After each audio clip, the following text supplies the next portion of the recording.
Yo, what's up, everybody? Welcome to another episode of Fast Break Points, the show on our YouTube channel where we discuss random topics for about 10-15 minutes. I'm here talking to those who Phil over here, who's a Hey, big, bro. hey Phil. What's up, bro? Thanks for putting me on this. Honestly, I had to have a little a little giggle, I guess, because you pointed out, hey, bro, have you been watching WandaVision? So I thought, I better start watching it. And I guess 9 episodes later, here we are. Yeah, this is me. Yeah, man, because I'm a big Marvel comic book fan, and I know you are too, and I know you're a fan of the MCU, so that's why I wanted to get you on to talk about the new TV show on Disney Plus that just ended, just finished last night.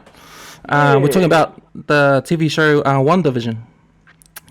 So, Phil, how are you familiar with these characters, Wanda Maximoff and the Vision? And the Vision. I'll be honest and say, like, outside of the MCU, I wouldn't have known them all. I've probably seen sort of references to them, and probably the odd reference in the crossover of comic book events. More so Wanda as opposed to Vision. Honestly, I had no idea who they were until I guess the Avengers movie came along, and then Age of Ultron, and that's where they got together and that kind of thing, and then it all ended. But besides that, honestly, man, I went into this fresh as a daisy, but it was actually a really good experience, I should say. Yeah. Yourself? What about you, bro? Wanda and her twin brother, Quicksilver, they were son and daughter of Magneto in the comic books. So it was interesting to me that if they would bring that out in the series, but of course they didn't do that. But it sort of made sense to me that they would bring that out because, of course, X-Men are in the MCU now. Yeah. I think we'll talk about more about this in the podcast as well. But there is sort of I reckon, there is it leaves room, like sort of breathing room to be able to bring those kinds of things, introduce those kinds of ideas into the universe. Yeah, that's right.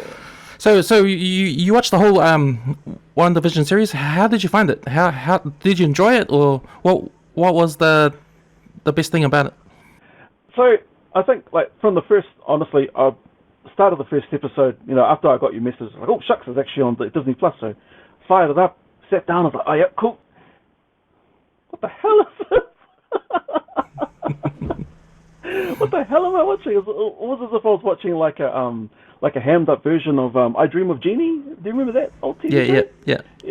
But it was until honestly, first it was a bit of a jarring reaction, but by the end, I reckon when you hear when you see like the sort of the very last scenes where it's like, hello Wanda, blah blah blah, or like you see like the TV flash, it's like, oh, actually there's something here. And then it sort of pulls you into the next episode. Overall, as a whole, I really enjoyed it. I guess after the first couple of episodes, and you start realizing, oh, actually things aren't what they seem here. Especially in the way that people were starting to sort of almost break character a little. You start seeing the cracks in sort of this utopia that they all live in, in this sort of in a sitcom situation. I guess as we sort of progressed along, they start to flesh out a little more. They start introducing those fringe characters from Ant-Man, like Officer Wu, and like what was it? And what was her name? Captain Monica Rambeau, who was Captain Marvel's goddaughter. Is that right? Yeah, that's right. So they start introducing all of these things, and I think by sort of the end of the series, it was like, oh, wow. This is actually really awesome. It's sort of what I liked about the way that it finished, and reading from other critics online that say, nah, you'll be disappointed or anything. I don't think I was disappointed. I was actually quite pleasantly surprised at how well they left it really, really open for other things to fall into place. So you got what have you got coming up? You got Falcon and Winter Soldier. You got the new Spider-Man coming out. You got Thor. Love and Thunder. You have Doctor Strange. Doctor Strange is probably going to be the one that follows on from from this WandaVision story. So yeah, so it's actually really nice the way that they've sort of introduced all these elements, but haven't expanded too much on it, that it gives too much away, because they want to be able to, because it's an entire universe, you want it to be able to bleed into other projects, I guess, they got going at the same time. Yeah. No, I was, I enjoyed it. It was really cool. Like you said, like the first couple of episodes, you were thinking, what the hell's going on here? Like it was like an old school sitcom. But every episode, the first 2-3 episodes, you had that sitcom situation now. So you had the 50s style sitcom, then the 60s style, 80s, the 90s, which was pretty cool, nostalgically. But it also gave that sort of like mystery kind of vibe to it. So you wanted to know what the hell was going on, and you couldn't take your eyes off it. You needed to know, right? Yeah. 100%. I think it was that exactly what you said. You just all of a sudden it's like, oh, actually there is a little bit more here, and I think I'll watch next week. And what's going on here? And I think it's when they sort of pull back the curtain around sort of episode 4, episode 5. When they sort of pull back the curtain, and then that's when they introduce sort of Captain Monica Rambeau and the other sort of fringe characters, and the introduction of Sword, is when you start realizing, and then they use that one episode to sort of tie up all of those weird things that were happening. The helicopter, the little toy helicopter, the radio broadcast, the random beekeeper person popping up from the sewer pipe. Those kinds of things. It's like, and then from there, that's when it starts clicking and it starts getting really interesting. One of the cool things also is that it's sort of the intrigue when it comes to, is Wanda actually a villain? The questions that come through, who the actual villain is here. Is it Wanda? Is it the director? Is it even, is Vision actually real, kind of thing, and it's all of those things that start, does she actually steal the body, kind of thing. Wow. And it just, I like how it just, you're left guessing it a lot. You're like, you think, okay, cool, this is where the story's going. It tips, it curves again, which is really, really awesome. No, I think you're absolutely right. Like, just thinking about it now, how you said, like, it takes you on a different direction when you watch the first 3 episodes, and then it opens up, and then near the middle, and then you find out, okay, but you still have questions in your mind about what's going on. But if I could reverse engineer the story, you couldn't do it any other way. I don't think. I think. I mean, you had to write it like that. You couldn't do it any other way, because you needed that sort of like mystery in the beginning. You need to unravel in the middle, but you still needed to have some open-ended questions at the end. So I think that sort of style they went for in the series really worked well. 100%. Hey, look, at the end, also at the same time, we're coming off the back of a major sort of end of a major arc, where people already know things like, the Avengers have saved the world, Wanda's just said goodbye to Vision, all these different things, and all of a sudden you just have like the next, I guess, what is this, phase 4? Is that what we're in now? Yeah, we're in phase 4. Yep. So beginning of phase 4, and all of a sudden, people are just stacked up with all this knowledge, and they sort of have like an expectation. So having that on top of having that expectation going into the first episode, and it sort of resets the expectation.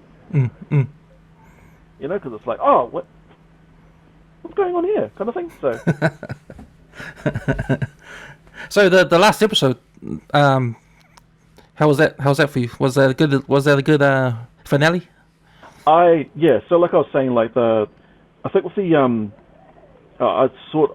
I read a lot of sort of online, the critic columns and stuff, just to get a feel for what the episode is like. They won't give spoilers and stuff. I try not to read spoilers, but one of the ones I did read said, expect to be disappointed.